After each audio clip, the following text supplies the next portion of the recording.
नवोदय क्रांति प्रस्तुत करते हैं ऑनलाइन क्लास। नमस्कार।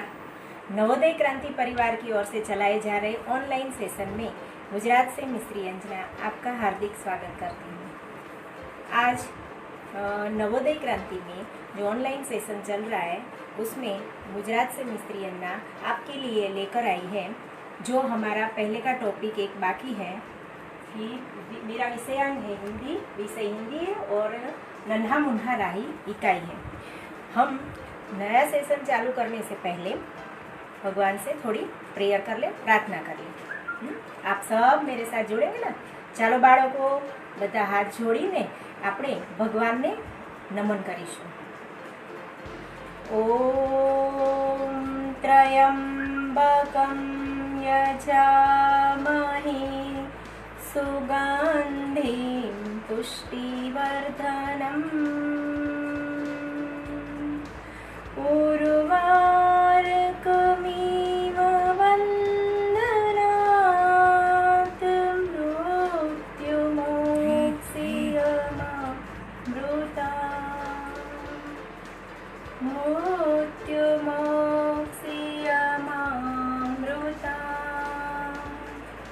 ઓમ ત્રયંબકમ યજામહે સુગંધિં પુષ્ટિવર્ધનમ ઉર્વારુકમિવ વંદનાત મૃત્યુમોક્ષિયમામૃતા।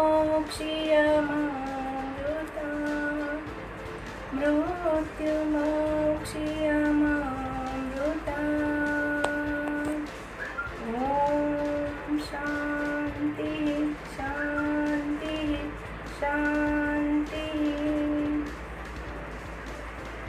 ચાલો બાળકો, કેમ છો?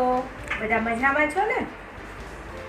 આપણને ખ્યાલ હશે કે આજે ગુજરાતમાં લોકડાઉનમાં અમુક રાજ્ય નહીં પણ અમુક પ્રદેશોમાં, એટલે રાજકોટ, સૌરાષ્ટ્રનો ઇલાકો, જેમાં સાંજના 4 વાગ્યા સુધી બજારોમાં થોડી છૂટછાટ આપવામાં આવી છે। પણ આ લોકડાઉનની અંતર્ગત જે આપણને સૂચનાઓ મળી છે, છૂટછાટ તો મળી છે પણ જે સૂચનાઓ મળી છે એમાં આપણે શેનું ધ્યાન રાખવાનું છે? સોશિયલ ડિસ્ટન્સિંગ અને મોઢા ઉપર માસ્ક હોવું જોઈએ। બહારથી આવેલી વસ્તુઓને તુરંત હાથ લગાવવાનો નથી અને એકબીજાના ઘરે જવાનું નથી। બને ત્યાં સુધી આપણા ઘરે જ રહેવાનું છે। ઓકે, તમે બધા જાણવો જ છો ને? ઘરે રહીને જ આપણે રમવાનું છે ઇન્ડોર ગેમ। અને જો બહાર ફળિયામાં કે મેદાનમાં રમીએ તો આપણા ઘરની આગળ પાછળ। ઓકે, હવે આપણે ચાલુ કરીએ આપણો જે પાઠ બાકી હતો, કવિતા। હવે હું જે ગઈ વખતે આપણે પ્રશ્ન બાકી લીધા હતા એને હું ફરી એકવાર, એક તો લેસન આપ્યું હતું, બરોબર? શબ્દો, જે શબ્દાર્થ છે એના આન્સર લખીને આવવાના હતા, માતૃભાષામાં અનુવાદ કરવાનો હતો અને આપણે જે પ્રશ્ન આપ્યા હતા એના જવાબ લખી આવવાના હતા। લખ્યા હશે ને તમે બધાએ? મને તમારા ઉપર વિશ્વાસ છે, જેમ તમને વિશ્વાસ છે કે અમારા ટીચર આ એકમ પૂરો કરશે, તો હું પણ વિશ્વાસ રાખું છું કે તમે પણ લેસન કર્યું હશે। કર્યું છે ને? हाँ, तो विश्वास ऊपर ज दुनिया कायम है, खरू ने? अब हम बीच बीच में हम राष्ट्रभाषा इसलिए बोलते हैं क्योंकि हमारा विषय हिंदी है।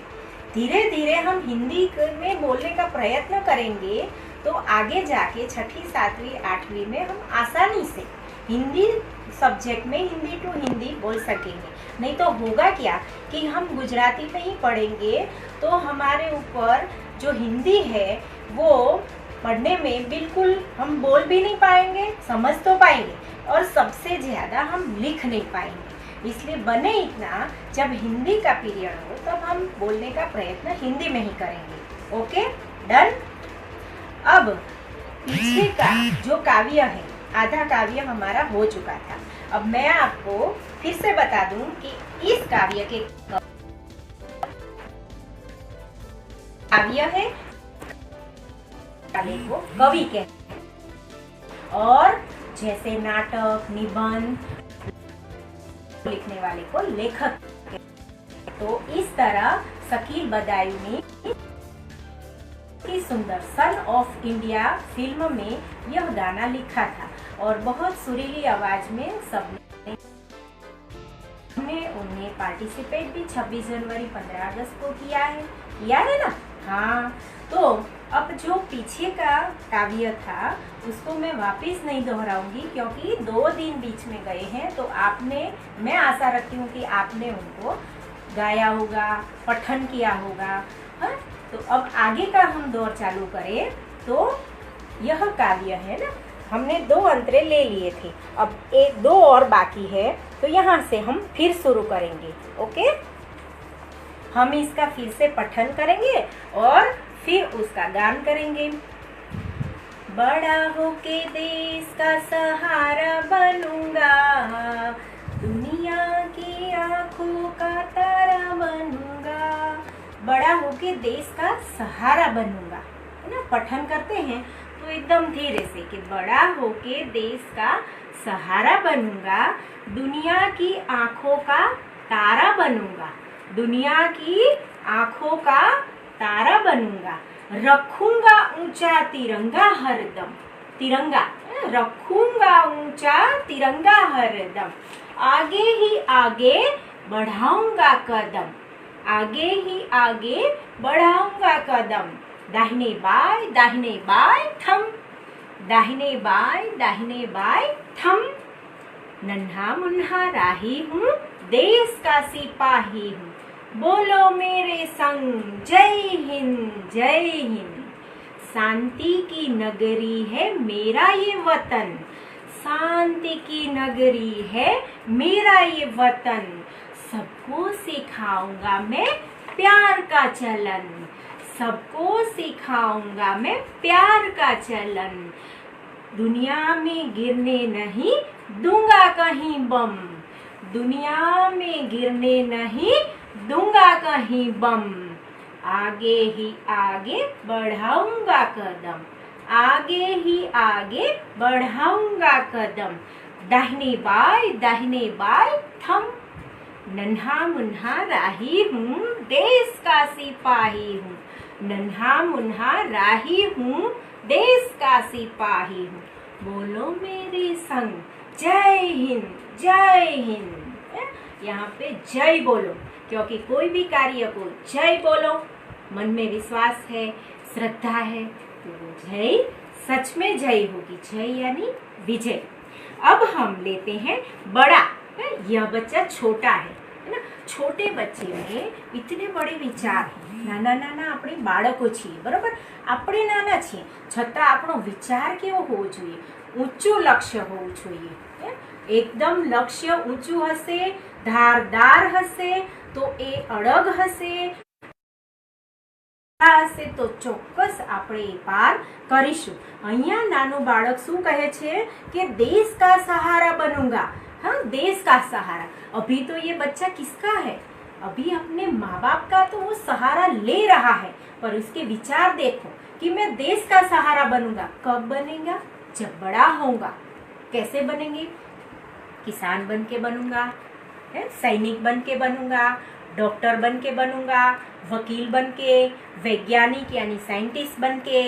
तो ऐसे कई प्रकार से मैं देश का सहारा से मुझे याद आया कि अभी लॉकडाउन चल रहा है, और वो क्यों चल रहा है? कोरोना वायरस महामारी के अंतर्गत। उसमें कितने सहारा बन रहे हैं हमारे देश के, विश्व में, पूरे विश्व में देखो, डॉक्टर, नर्स, पुलिस, सैनिक, जहाँ ज्यादा ही वो हो जाता है वहाँ सैनिक भी बुलाई जाती है, और सफाई कर्मचारी। तो हम भी सहारा बनेंगे ना? किस तरह बनेंगे बोलो? आपने कुछ सोचा है कि हम इस समय देश का सहारा किस समय बन सकते हैं? मैं अभी हॉस्पिटल में गई, वहाँ एक सुंदर सा वाक्य लिखा था कि हम हमेशा आपके लिए तैनात है, हम हमेशा आपके लिए तैनात है, कृपया आप घर पे रह के देश की सेवा करें। क्यों ऐसा लिखा गया? क्योंकि लॉकडाउन चल रहा है, तो हम अगर घर पे रहेंगे, डॉक्टर नर्स हमारे लिए सदैव तैयार है, हम अभी हॉस्पिटल में जाएंगे, वो हमारा चेकअप तुरंत करेंगे। इसलिए वो कह रहे हैं कि बने इतना आप घर पे रहिए, क्योंकि आप अगर घर पे रहोगे तो वो भी देश की सेवा है। आप अगर किसान बनोगे वो भी देश की सेवा है, क्योंकि अनाज आदि जो उत्पादन करोगे तो वो आयात होगा और उससे देश को पैसे मिलेंगे और समृद्धि प्राप्त होगी। डॉक्टर बनोगे तो देश के मरीजों की सेवा करोगे। सैनिक बनोगे तो देश की सरहद का रक्षण करोगे। पुलिस बनोगे तो न्यायालय और गुनाह के सामने कायदा को बचाने के लिए तुम सदा तैनात रहोगे। ऐसे हम कोई भी वकील बनेंगे या कोई भी फील्ड में हम जाएंगे तो उसमें सबसे पहला हमारा कर्तव्य क्या होगा?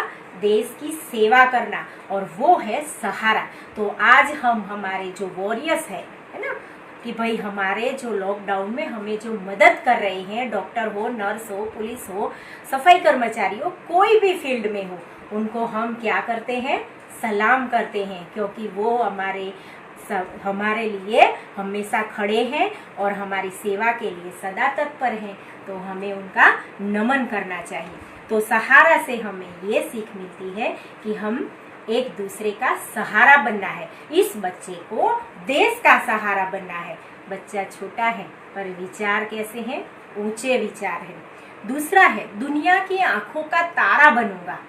दुनिया की आंखों का तारा यानी कि दुनिया के अंदर हमारे देश का नाम रोशन मैं करूंगा। आपको याद है किन किनों ने हमारे देश का नाम रोशन किया है? जो મને યાદ આવે છે, સ્વામી વિવેકાનંદ બહુ નાની ઉંમરે શિકાગોની ધર્મ પરિષદમાં ગયા હતા અને વિશ્વમાં એમણે ડંકો વગાડ્યો હતો કે મારો ભારત દેશ એ બધી સંસ્કૃતિમાં સૌથી ઉપર છે। એક અંગ્રેજે પુસ્તક ઉપર પુસ્તક મૂકી। આપણું જે भागवत गीता, हमारा जो धर्म ग्रंथ भागवत है ना, वो सबसे नीचे था। ऊपर किताबें दूसरे धर्म ग्रंथ रखे गए। एक आदमी ने पूछा, एक जो धर्मगुरु थे उन्होंने पूछा कि आपके भारत का धर्म ग्रंथ तो सबसे नीचे है। तब स्वामी विवेकानंद ने कुछ नहीं बोला, केवल धर्म नीचे से निकाली तो सारे धर्म ग्रंथ का क्या हुआ? वो नीचे धराशायी यानी गिर गए। तब स्वामी विवेकानंद ने इतना ही बोला कि पूरे विश्व की संस्कृति हमारी भागवत गीता यानी हमारे भारत पे टिकी हुई है। तो वो देश का नाम रोशन करते हैं। स्वामी विवेकानंद देखो, सरोजनी नायडू, अटल बिहारी वाजपेयी, जवाहरलाल नेहरू, गांधी जी, इन सबको हम कैसे भूल सकते हैं? स्वामी लाल बहादुर शास्त्री, सुभाष चंद्र बोस आदि, और ऐसे तो कई नामी अनामी हैं जिन्होंने हमारे देश का नाम रोशन, वो चाहे क्रिकेट में हो, खेल कूद में हो, सिनेमा जगत में हो, वैज्ञानिक हो, कोई भी फील्ड में हो, हम किसी भी तरह हमारे देश का नाम रोशन करेंगे तो हमें फक्र होगा, हमारे माँ बाप को फक्र होगा, हमारे देश को फक्र होगा। आज हमारी लता मंगेशकर जब गाती है तो दुनिया उसे सुनती है। तो वो हमारे देश का, आज हमारे विश्व में कोरोना में हम सबसे आगे है कि सबसे कम मृत्यु हमारे देश में हुई। तो वो नाम किस पे जाता है?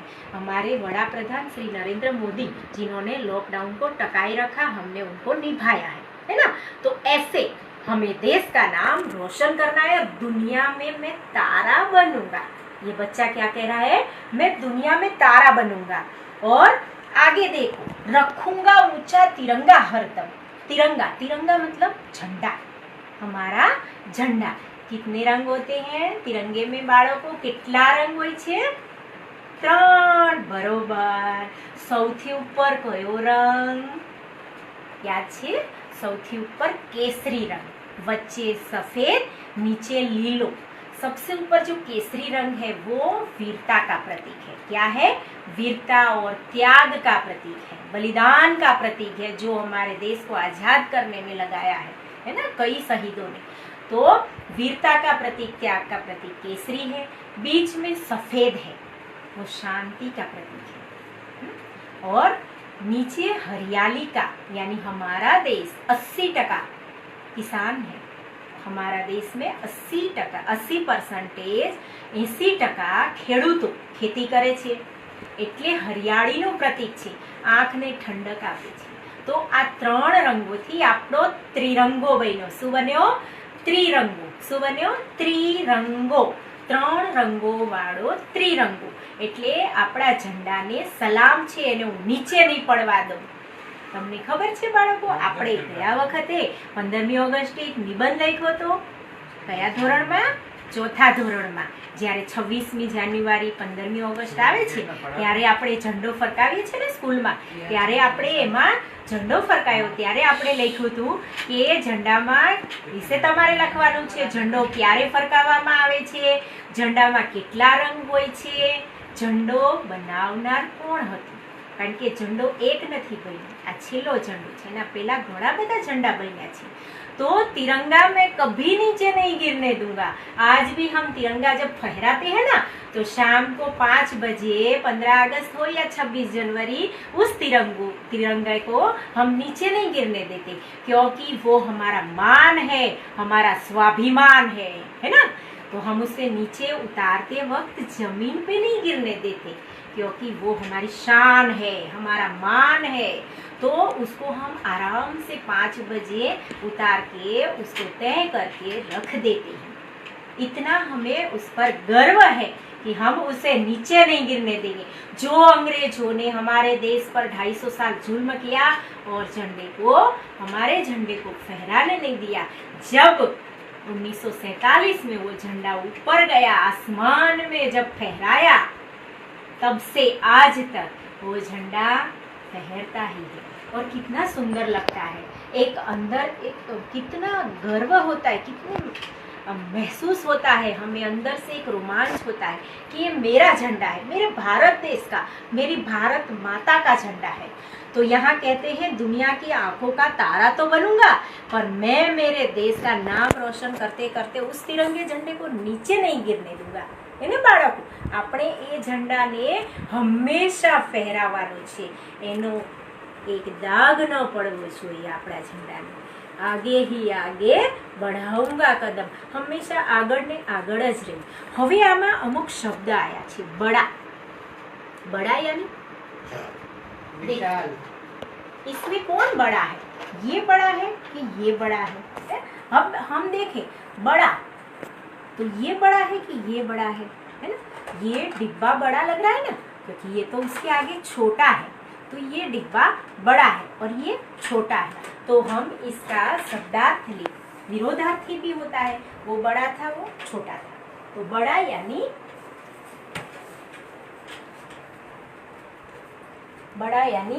मोटू. શું થશે?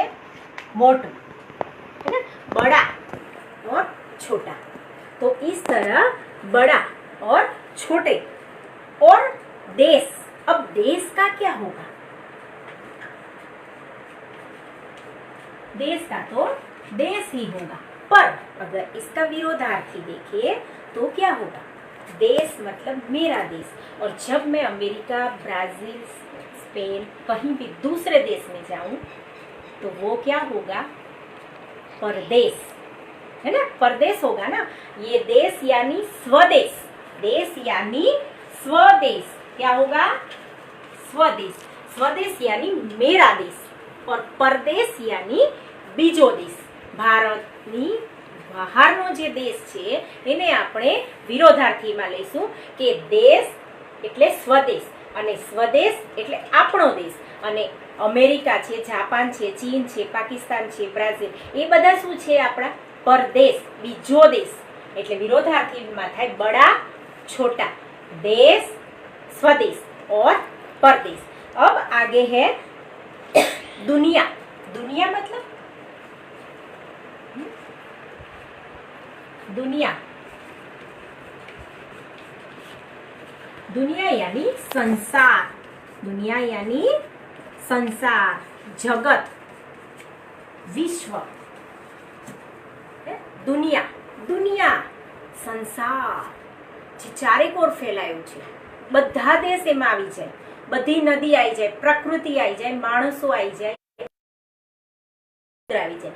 એટલે દુનિયા એટલે વિશ્વ. દુનિયા એટલે સંસાર, જગત અને વિશ્વ. હવે દુનિયા ના સમાનાર્થી છે સંસાર, જગત, વિશ્વ. આ હતું વિરોધાર્થી. देश बड़ा छोटा वो विरोधार्थी थे. પણ દુનિયાનું સંસાર, જગત, વિશ્વ એ શું થશે? સમાનાર્થી થશે. એના શબ્દાર્થ છે. आंखों, आंख, आंख यानी क्या होगा बच्चों? आंख का समानार्थी क्या? टिप्पणी देखे तो नेत्र, बराबर, नयन, लोचन, बराबर, और चक्षु. कितने सारे समानार्थी है. आंख, आंख है ना, हमारी दो आंख है ना, वो એ આંખનું સમાનાર્થી શું થાય? નેત્ર, નયન, લોચન, ચક્ષુ. જો બાળકો હજુ આપણે નાના છીએ પણ બને ત્યાં સુધી વધારે ને વધારે સમાનાર્થી કરવાના, કારણ કે ઘણીવાર એવું થાય એક સમાનાર્થી યાદ ન આવે તો કોઈ વાંધો નહીં, બીજું સમાનાર્થી તરત યાદ આવી જવું જોઈએ. એટલે આ એના સમાનાર્થી થયા. આંખ, નયન, નેત્ર, લોચન, ચક્ષુ. આ સમાનાર્થી હતા. દુનિયાનું સમાનાર્થી સંસાર, જગત, विश्व. देशનું સમાનાર્થી स्वदेश. बड़ा तो उसका विरोधार्थी होगा छोटा. बड़ा, बड़ा और छोटा. अब रखूंगा ऊंचा, ऊंचा. तो ऊंचा का विरोधार्थी, ऊंचा का मतलब ऊंचा यानी ऊपर. શું થશે?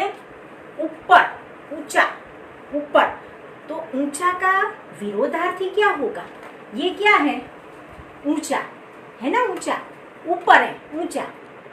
ये ऊंचा है. अब इसी को ही हम ले ले. ये बड़ा, ये छोटा.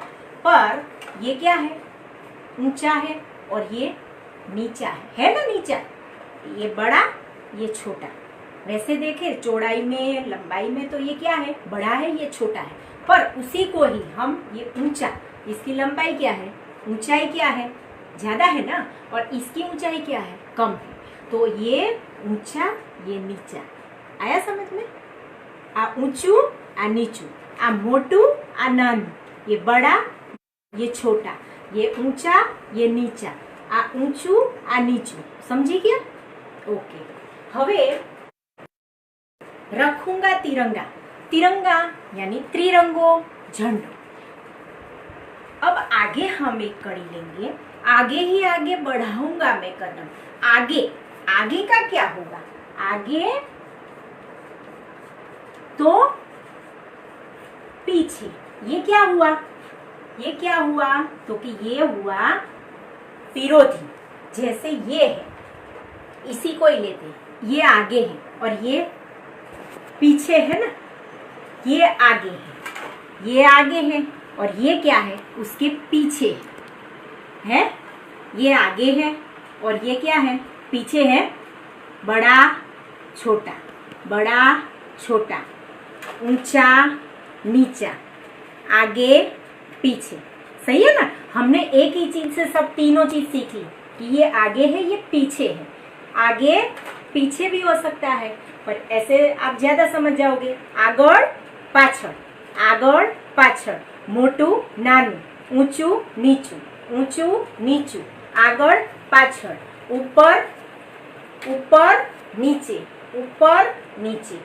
तो आगे, पीछे. बराबर. हमने सीखा बड़ा, छोटा, देश, परदेश, और समानार्थी होगा देश, स्वदेश. दुनिया, संसार, जगत, विश्व. तो वो क्या हुआ? समानार्थी. और आंख, आंख यानी हमारी ये आंख, तो उसके समानार्थी क्या है? नेत्र, नयन, लोचन, चक्षु. बराबर. ऊंचा हमने अभी सीखा, ये ऊंचा है? पर ये क्या है? तो ये नीचा है, छोटा सा है ना. तो ऊंचा, ये मेरा हाथ ऊपर है, ये इतना ऊंचा है. बराबर. और ऊपर, ऊंचा का गुजराती क्या होगा? ऊपर. तो ऊपर, नीचे, आगे. ये आगे है, मैं इसके पीछे हूँ ना. ये किताब आगे, मैं उसके पीछे. तो आगे, पीछे, बड़ा, छोटा, ऊपर, नीचे, देश, स्वदेश. ये समानार्थी है. आंख, नयन, नेत्र वो समान विरोधार्थी है. अब हम इतना ही रखेंगे, आगे का कल देखेंगे। पर अब मैं थोड़े से इसके प्रश्न पूछना चाहती हूँ। मैं आज ये पूछती हूँ कि मैं आपको आंसर देती हूँ, आपको उसके प्रश्न बनाने हैं, आपको उसके प्रश्न बनाने। क्योंकि कई बार हमारी जब एग्जाम होती है तो सेंटेंस देते हैं या पैराग्राफ देते हैं, पैराग्राफ में से क्वेश्चन निकालो, ऐसे आते हैं कि आप फकरो छे, पैराग्राफ यानी फकरो, ફકરાની અંદરથી 5 પ્રશ્ન બનાવો અને એ 5 પ્રશ્નના જવાબ આપો। ત્યારે આપણને એમ થાય કે પ્રશ્ન કેવી રીતે બનાવવા, प्रश्न केवी रीते बनावा। तो यहाँ है बड़ा होके देश का सहारा बनूंगा। बच्चा बड़ा होकर देश का सहारा बनना चाहता है। अब इसका मैं प्रश्न बनाऊं तो क्या बन सकता है बच्चों? बड़ा होकर देश का सहारा बनूंगा, तो इसका प्रश्न क्या बनेगा?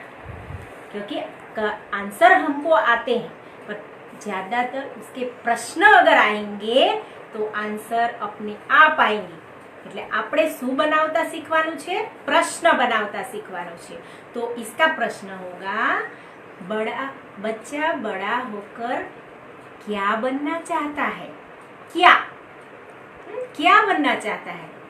बच्चा बड़ा होकर क्या बनना चाहता है? जो क्या शब्द आया ना उसको निकालोगे और देश का सहारा आएगा तो वो आंसर हो जाएगा, है ना।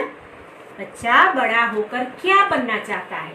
बच्चा बड़ा होकर देश का सहारा बनना चाहता है। दूसरा, दुनिया की आंखों का तारा कौन बनना चाहता है? दुनिया की आंखों का तारा कौन बनना चाहता है? तो इसका आंसर होगा बच्चा दुनिया की आंखों का तारा बनना चाहता है। अथवा बीजो प्रश्न जो बनाविए तो दुनिया की आंखों का तारा बनूंगा मैं। बच्चा दुनिया की आंखों का तारा बनना चाहता है। बच्चा दुनिया की आंखों का क्या बनना चाहता है? क्या बनना चाहता है? तो क्या निकाल दो और तारा लगा दो तो हो गया आंसर। इस तरह छोटे छोटे उससे आगे, रस्ते पे चलूंगा ना डर डर के। बाळक अहिया के छे कि हूँ डरिया वगर चालीस। तो यहाँ अगर मुझे प्रश्न आंसर बनाना है, रस्ते पे न डर कर चलने की बात कौन कर रहा है? रस्ते पे न डरने की चलने की बात कौन कर रहा है? तो बच्चा रस्ते पे बिना डर के चलने की बात कर रहा है। मंजिल से पहले कौन दम नहीं लेने की बात कर रहा है? बच्चा मंजिल से पहले दम नहीं लेने की बात कर रहा है। तो इस तरह धूप में क्या बहाना चाहता है? धूप में पसीना बहाना चाहता है। खेत हरे हरे कौन लहराएगा? खेत हरे हरे कौन लहराएगा? किसान लहराएगा। हाँ, जब बच्चा बड़ा होगा तो वो कहता है कि मैं मेरे देश के खेत हरे हरे लहराऊंगा, है ना। पापी को कौन जन्म न देने की बात कर रहा है? बच्चा यहाँ कह रहा है कि मैं पापी को जन्म नहीं देने दूंगा इस धरती पर। तो इस तरह हम छोटे छोटे आंसर के अंदर से क्वेश्चन निकालने की कोशिश करेंगे। अब आपको आगे थोड़े अनुवाद करने हैं, क्योंकि हमारी मातृभाषा गुजराती है और हम पढ़ रहे हैं राष्ट्रभाषा। तो मातृभाषा हमारी गुजराती है तो हमें अनुवाद भी आना चाहिए ना। तो हमें अनुवाद भी सीखना चाहिए कि हम जो हिंदी भाषा अभी सीख रहे हैं राष्ट्रभाषा, तो उसका हमारी मातृभाषा में अनुवाद कीजिए। जो अगर मराठी होगा तो वो मराठी में, है ना, मराठी में करेगा। अगर वो तमिल होगा तो तमिल में करेगा। अगर वो केरलियन होगा, केरला का होगा, तो वो उसकी भाषा में। यानी हम गुजराती हैं तो हम गुजरात के हैं तो हमारी मातृभाषा गुजराती है तो आपणे सेमा अनुवाद करीशुं? गुजराती में। तो अहींया थोड़ा गुजराती में अनुवाद करवानो छे, बरोबर। तो आपणे अहींया मैं धूप में पसीना बहाऊंगा। अपन हम लिखते हैं, ये हो गया, ये सबने लिख लिया है, बराबर।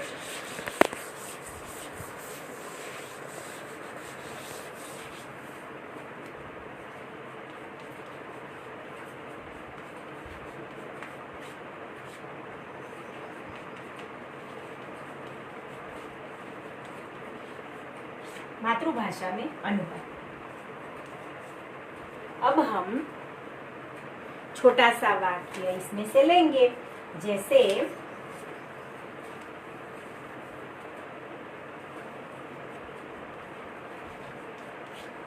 बच्चा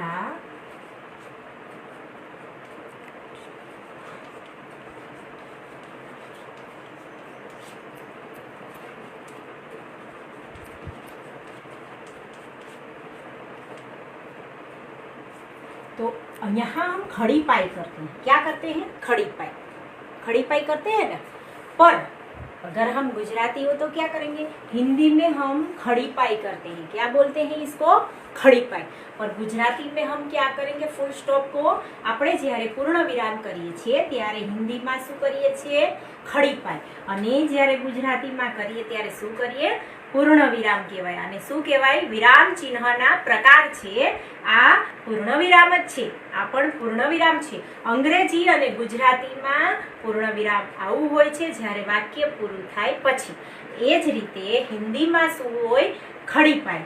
શું બોલીએ છીએ? ખડી પાઈ। તો આનું આપણે ગુજરાતી કરીશું તો શું થશે? બોલો શું થશે? બચ્ચા ધૂપ में पसीना बहाएगा। बाळक धूप यानी तड़को। बाळक तड़काમાં बराबर परसेवो। पसीना यानी परसेवो। परसेवो વહેડાવશે। શું આવશે? વહેવડાવશે। બરોબર। જો અહીંયા પૂર્ણ વિરામ અને અહીંયા શું છે? ખડી પાઈ અને અહીંયા શું છે? પૂર્ણ વિરામ। બાળક તડકામાં પરસેવો વહેડાવશે। બરોબર, સમજી ગયા? હવે આપણે બીજું લઈએ। આ લખાઈ ગયું। હવે આપણે બીજું લઈએ કે मैं देश का सिपाही हूँ। मैं देश का सिपाही हूँ।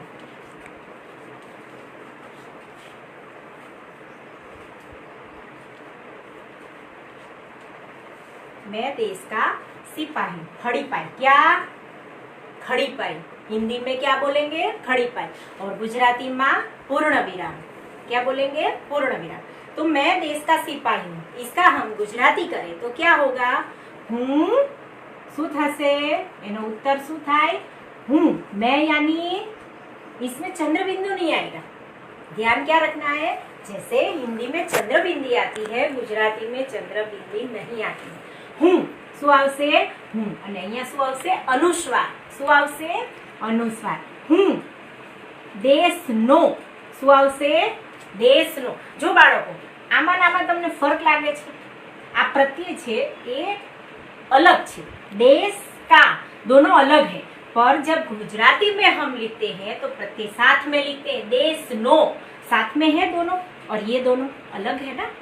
मैं देश का अलग है, देश और का अलग है, पर हूँ देशनो सैनिक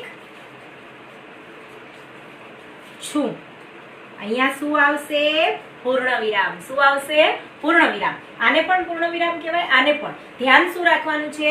આને ખડી પાઈ કહેવાય, આને પૂર્ણ વિરામમાં આપણે ટપકું કરીએ છીએ। હું દેશનો, દેશનો જોડાયેલું છે, હિન્દીમાં અલગ છે। દેશ का सिपाही हूँ, देशનો સૈનિક છું। બીજું વાક્ય લઈએ, બરોબર? हाँ, हमारे देश का, दोनों अलग है। वो देश का गुजराती में और हिंदी में यही फर्क है कि काफी थोड़ा थोड़ा फर्क है। कि यहाँ अलग लिखते हैं, देश और का अलग लिखते हैं, पर गुजराती में नहीं। देश का नाम क्या है? भारत है। क्या है? भारत है। खड़ी पाई। अब इसी को हम गुजराती में लेते हैं, हमारे। हमारे એટલે અમારો, અમારા, અમારા देशनु नाम।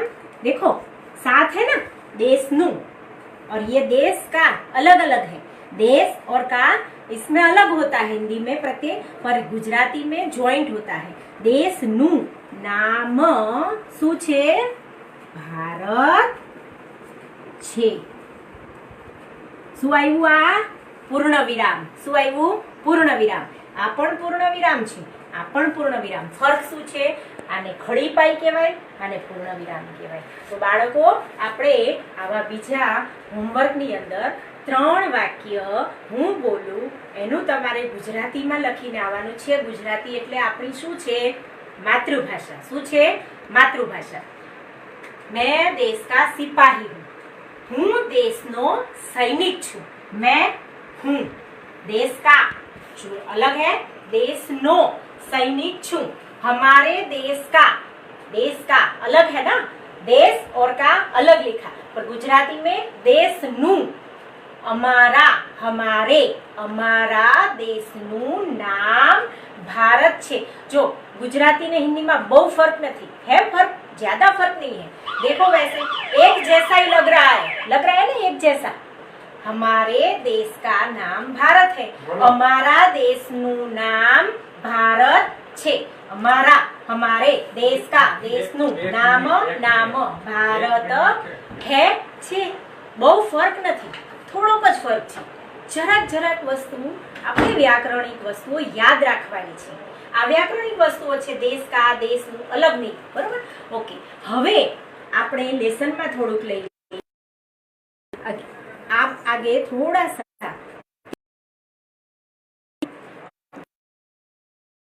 लिखो। चलो बाળકો, जन्म नहीं लेंगे, धरती पर पापी जन्म नहीं लेंगे। इसका क्या करना है?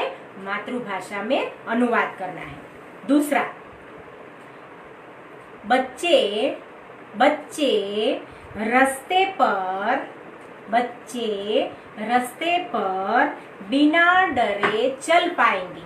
बच्चे रास्ते पर बिना डरे चल पाएंगे। लिखा? दुनिया में, तीसरा, दुनिया में कहीं भी बम नहीं गिरेगा। दुनिया में कहीं भी बम नहीं गिरेगा। फिर से एक बार तीनों बोल जाती हूँ। धरती पर पापी जन्म नहीं लेंगे। ओके? दूसरा, दुनिया में कहीं भी बम नहीं गिरेगा। दुनिया में कहीं भी बम नहीं गिरेगा।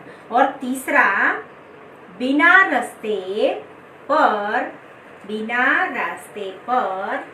बच्चे रास्ते पर बिना डरे चल पाएंगे। बच्चे रास्ते पर बिना डरे चल पाएंगे। ओके, ये हमारे होमवर्क था। और आगे आपको एक बार क्या करना है, तो ये पूरी जो पोएम है, मैंने आपको बोला था, आपने YouTube पे सर्च किया था, क्योंकि ये पोएम, ये जो काव्य है वो हर जगह आपको मिल जाएगा। जैसे ही मोबाइल ऑन करके सर्च करोगे, नन्ना मुन्ना राही तुरंत ही आ जाएगी। तो आपको क्या करना है, सुंदर अक्षरों में यह काव्य पूरा लिखना है। क्या करना है? पूरा एक बार अच्छे से हैंडराइटिंग में, क्योंकि अभी 5 तारीख को हैंडराइटिंग कंपटीशन हुई थी ना नवोदय क्रांति में, तो फिर उनमें उनको सर्टिफिकेट मिले थे, है ना। तो आगे भी ऐसे ही स्पर्धाओं में हिस्सा लेने के लिए हमें हमारी राइटिंग सुधारनी चाहिए। इसलिए सुंदर अक्षरों में आपको क्या करना है, एक बार काव्य और 3 जो वाक्य है उसका मातृभाषा में अनुवाद। एकदम छोटा सा होमवर्क है। आगे का एक जो पैराग्राफ, एक अंतरा बाकी है, वो हम अगले सेशन में लेंगे। अब हम विदा लेते हैं। जय हिंद, जय भारत।